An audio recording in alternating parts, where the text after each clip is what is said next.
ஒரு ஆப்பிளோட சைஸ்ல இல்லைன்னா ஒரு ஆரஞ்சோட சைஸ்ல இருக்கும் உங்களோட பேபி.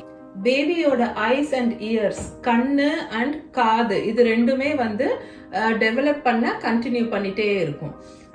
இப்போ உங்க பேபி வந்து தன்னோட கைகள்ல வந்து அதோட ஹேண்ட்ஸ்ல ஃபிஸ்ட் ஃபார்ம் பண்றது மாத்திரம் இல்லாம பேபி வந்து ரெண்டு கையையும் கிளாஸ்ப் பண்ற அளவுக்கு அதுக்கு பிரெயின் கோஆர்டினேஷன் டெவலப் ஆயிடுது.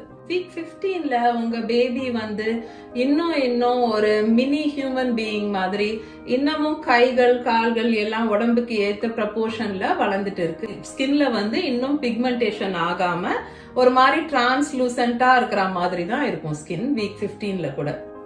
இந்த வாரம் பேபியில ஒரு புது இன்ட்ரெஸ்டிங் டெவலப்மெண்ட். பேபியோட இயர்ஸ் வந்து காது வந்து டெவலப் ஆயிட்டே இருந்தாலும் வீக் 15ல இருந்து பேபியால கேட்க முடியும். சோ அதுக்கு நாய்ஸஸ் கேட்க ஆரம்பிக்கும். உங்க குரல்